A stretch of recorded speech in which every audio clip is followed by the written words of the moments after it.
Who wrote the Elder Scrolls? It would take a month to explain to you how that very question doesn't even make sense. Answer it anyway, The though. scrolls exist here, with us, but also beyond and beneath, before and after. They are bits of divine-made substance, so we could know them. Sorry, talking about the scrolls, you usually end up in irritating and vague metaphors like that. Some people who study them devoutly go mad. All right, so do you have one that I could use? After all that, we're just gonna be like, so, hand me yours. You think that even if I did have one here, I would let you see it? It would be kept under the highest security. The greatest thief in the world wouldn't be able to lay a finger on it. I've already had 2. I mean, do you at least have any information on them? I need to find one. I was told you could help. Do you have any information on them? Of course. I'll bring everything we have on them, but it's not much. So don't get your hopes up. It's mostly lies, leavened with rumor and conjecture. Oh, okay, so are you gonna do it? Until next time. Okay, he's gonna go get it. I don't know, sometimes these quests don't work out the way that I always anticipate. So... Here you go. Try not to spill anything on them. All right. Effects of the Elder Scrolls and ruminations on the Elder Scrolls. Let's do the effects first, even though we've already seen it. How long is this? You know what? They told me to read it, so I should. But good God, it just keeps going. All right, it's kind of bad, but it is required for the quest. So I'm going to go ahead and read these both out all the way through. Effects of the Elder Scrolls. It is widely known among scholars that the Elder Scrolls entail a certain hazard in their very reading. The mechanism of the effects has, at present, been largely unknown. Theories of hidden knowledge and divine retribution were the subject of idle speculation with little investigation. I, Justinius Polonius, have undertaken to thoroughly document the ailments afflicted by the Elder Scrolls on their readers, though a unified theory of how they manifest continues to elude me and remains a subject for future study. I have grouped the effects into 4, finding that the avenue of experience depends largely upon the mind of the reader. If this is unclear, I hope that a proper dichotomy will lay it plain. Group the first, the naifs? Sure. For one who has received no training in the history or nature of the Elder Scrolls, the scroll itself is effectively inert. No prophecy can be scribed nor knowledge obtained. While the scroll will not impart learning to the uninformed, nor will it afflict them in any adverse fashion. Visually, the scroll will appear to be awash in odd lettering and symbols. Those who know their astronomy often claim to recognize constellations in the patterns and connections, but such conjecture is impossible to further investigate since the very nature of this study necessitates unlearned subjects. Group the second, the unguarded intellects. It is this second group that realizes the greatest danger from attempting to read the scrolls. These are subjects who have an understanding of the nature of the Elder Scrolls and possess sufficient knowledge to actually read what is inscribed there. They have not, however, developed adequate discipline to stave off the mind-shattering effect of having a glimpse of infinity. These unfortunate souls are struck immediately, irrevocably, and completely blind. Such is the price for overreaching one's faculties. It bears mentioning, though, that with the blindness also comes a fragment of that hidden knowledge. Whether the future, the past, or the deep natures of being is dependent on the individual and their place in the greater spheres. But the knowledge does come. Group the third, mediated understanding. Alone in Tamriel, it would appear that only the cult of the ancestor Moth has discovered the discipline to properly guard one's mind when reading the scrolls. Their novitiates, like initiates and novices, novitiates, must undergo the most rigorous mental cultivation, and they often spend a decade or more at the monastery before being allowed to read their first Elder Scroll. The monks say this is for the initiate's own protection, as they must have witnessed many unguarded intellects among their more eager ranks. With appropriate fortitude, these readers also receive blindness, though at a far lesser magnitude than the unguarded. Their vision fogs slightly, but they retain shape, color, and enough acuity to continue to read mundane texts. The knowledge they gain from the scroll is also tempered somewhat. It requires stages of meditation and reflection to fully appreciate and express what one saw. Group the fourth, illuminated understanding.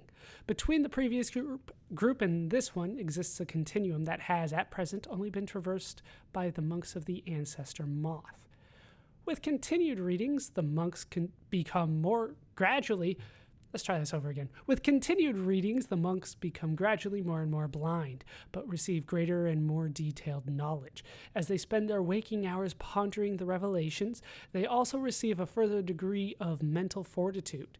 There is, for every monk, a day of penultimate reading, and when the only knowledge the Elder Scroll imparts is that the monk's next reading shall be his last. For each monk, the penultimate reading comes at a different and unknowable time. Preliminary work has been done to predict the occurrence by charting the severity of an individual monk's blindness, but all who reach these later stages report that the increasing blindness seems to taper with increased readings. Some pose the notion that some other unseen sense is, in fact, continuing to diminish at this upper range, but I shall leave such postulation to philosophers. To prepare for his ultimate reading, a monk typically withdraws to seclusion in order to reflect upon a lifetime of revelations and appoint his mind for reception of his last. Upon this final reading, he is forever blinded, as sure as those unguarded ones who race to knowledge. The illuminated one, though, has retained his understanding over a lifetime, and typically possesses a more integral notion of what has been revealed to him. It is hoped that this catalog will prove useful to those who wish to further our moral understanding of the Elder Scrolls. The moth priests remain aloof about these matters, taking the gradual debilitation that comes with reading as a point of pride. May this serve as a useful starting point for those hoping to take up such study. Dictated to Anstius Metchum, 4th of last seed in the 126th year of the Second Era. He doesn't consider that stealing. All right. So we do have another one. I do have to say, though, that the blindness does remind me of an Ethiopian Orthodox belief. Oh, we get it right away. Discerning the Transmundane. Ask Urag about the Insane Book, which is not nearly as long.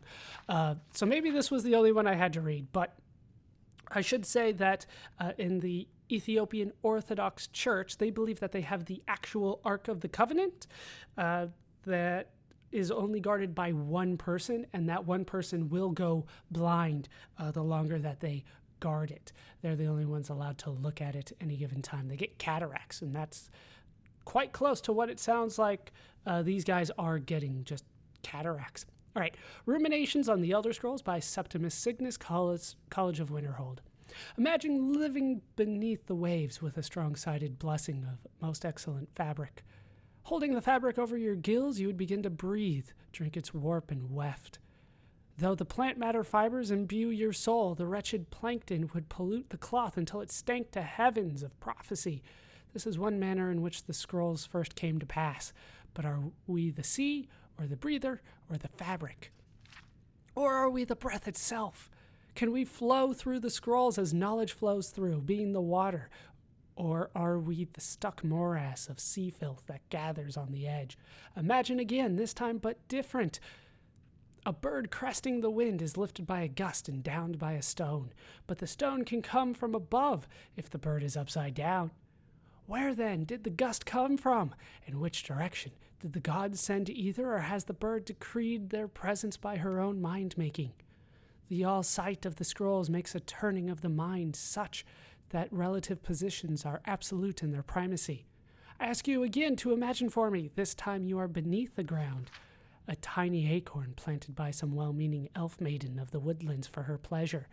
You wish to grow, but fear what you may become, so you push off the water, the dirt, the sun, to stay in your hole. But it is in the very pushing that you become a tree, in spite of yourself. How did that happen? The acorn is a kind of tree egg in this instance, and the knowledge is water and sun. We are the chicken inside the egg, but also the dirt. The knowledge from the scrolls is what we push against to become full-sided ourselves. One final imagining before your mind closes from the shock of ever knowing. You are now a flame burning bright blue within a vast emptiness. In time you see your brothers and sisters, burnings of their own in the distance and along your side. A sea of pinpoints, a constellation of memories. Each burns bright, then flickers. Then two more take its place, but not forever, lest the void fills with rancid light that sucks the thought. Each of our minds is actually the emptiness, and the learnings of the scrolls are the pinpoints. Without their stabbing light, my consciousness would be as a vast nothingness, unknowing its emptiness as a void is unknowing of itself. But the burnings are dangerous and must be carefully tended and minded and brought to themselves and spread to their siblings. All right, that book was indeed crazy. Urag, what the hell was that? My rules about books still stand. You let me take these two. All this knowledge might have been lost were it not for you. He's eating nothing. Isn't that great? This Ruminations books is incomprehensible. Absolutely. Incomprehensible even. Aye, that's the work of Septimus Cygnus. He's the world's master of the nature of Elder Scrolls. But, well... he went crazy. He's been gone for a long while. Too long. Ooh, where'd he go? Somewhere up north, in the ice fields. He said he found some old Dwemer artifact, but well, that was years ago. Haven't heard from him since. So we have completed scroll scouting, and now we need to go find Septimus Cygnus. I was aware of that. That goes back outside. We can take care of that from here, can't we? Let's see what we can do once we are outside. Where am I going? North.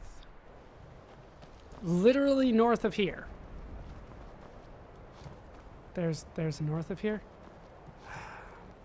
They're not going to let me jump out, are they? They're not going to let me go this way. It looks like there's something down there. All right, so I got told something that I could do, and I've gotten a request to do it. Let's see if it actually works. I want to do a shout for this. I want to become ethereal. Shout Bam! and jump.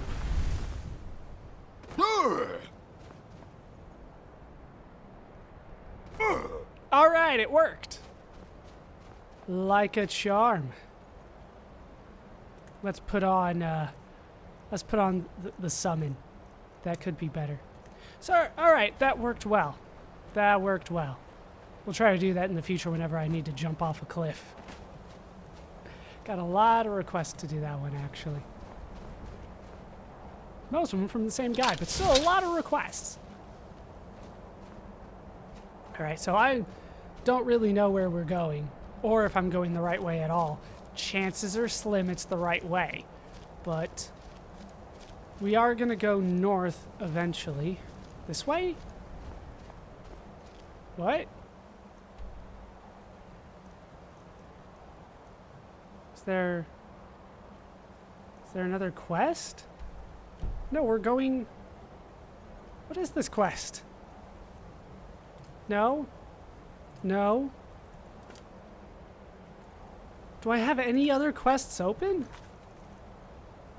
No?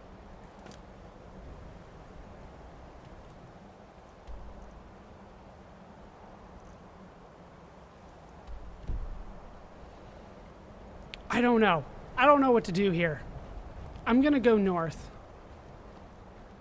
I'm gonna go north and assume that that is for like a door or something that I'm supposed to go through.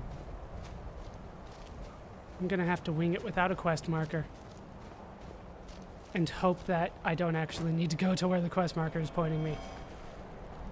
Anything shiny I'm gonna grab. Especially if it makes noise before I pick it up. No enemies around here? I am by myself. Serana is not with us. Is that an enemy or a rock? That is an enemy. Gonna kill him anyway. Down goes the Horker. Couple more Horkers? Or at least there's one. You guys don't have gems on you, do you? I might as well check. Okay, so it is still just straight north of here, but the island I want to get to is also west of here. I don't know. I don't like swimming long distances in this game. So we'll, whoa. Serana made it! Not used to hearing anything around here. Alright, I'll try to go for the other shore. Like, if there's slaughterfish, I don't know what I'm gonna do. They shouldn't hit me too hard, but those are the deadliest things that are, like, in the water, aren't they? The slaughterfish? It's not like I'm gonna go out here and find a whale, right? Or sharks. Sharks don't usually like it this far north. He was coming right for me! Like, technically, we snuck up on him. Do I hear a Nernroot? Or in a cave. Anywhere, just out of this. Yeah, I'm kind of with you on that. I don't know how much room we have. That's just the music. The music sounds like Nernroot. Oh, there's also Nernroot. I don't know what I'm going to do with it, but it's so shiny. How can you say no to shiny? Can I get up here? Okay. Wow! Whoa! A skeever? Why is there a skeever? What is going on that there are skeevers here? Alright, what is this? Is that Talos? It is Talos. Why is there just like a random shrine to Talos out here? Alright, where am I in relation? Alright, we need to go like way over there. East. Random shrine of Talos. Random corundum. I have no idea where I am. I feel like I could just swim out and find the end of the map. Fan of the sun. It would be better than this. I don't need to hear your complaints. We're out looking for your Elder Scroll.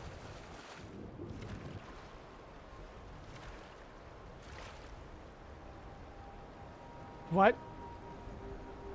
What? He's up there? Don't tell me I came all this way and then I do need to go back there. Is there anything over here? No. I do still need to go a little bit further north. Alright, so we'll swim to that. And then we'll head east from there. Come on, don't get me underwater. I don't like being underwater when I'm this far north. Okay. There be Horkers over here. Nothing that feeds on Horkers, though, or at least I assume feeds on Horkers. What? I went in a big-ass circle. Great.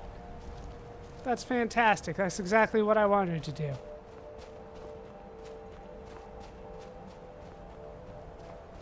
Alright, we'll go this way, then.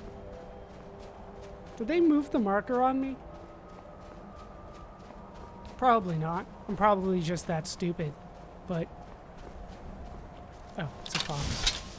I know, like, ice wolves or polar bears around here. Skeleton? That's, it's kind of random. Is there supposed to be something up here I'm supposed to know about? There is something on the map around here. Sky Temple Ruins? Ow. There's a skeleton way back there. What the hell is going on around here? She got him. She got him good. And everything's still flying. Oh, there's another one. I'm curious what this is. I mean, I did come all the way out here. What the hell is the Sky Temple Ruins?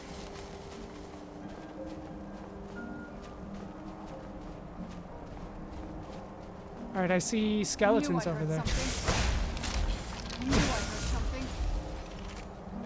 Apparently these are the weak skeletons. Alright, what do we have up here? Potent Magicka Steel. And that's seemingly it. Is there an entrance somewhere? I feel like exploring this if they're gonna let me. Like, this is way out in the middle of nowhere. You can't just have a big place like this and then not have anything in it. Alright, there is a way down. Let's head in!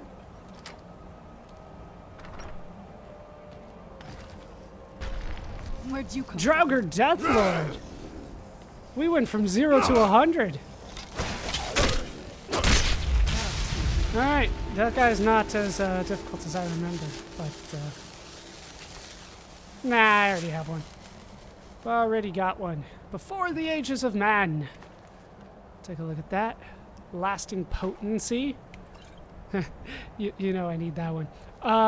What's in the chest? It's just an apprentice. So Novice Door has a Death Lord, and this doesn't have all that much. I'll take the staff. This must be that beautiful Skyrim weather I've always heard about. So that's it? I guess I'll take it.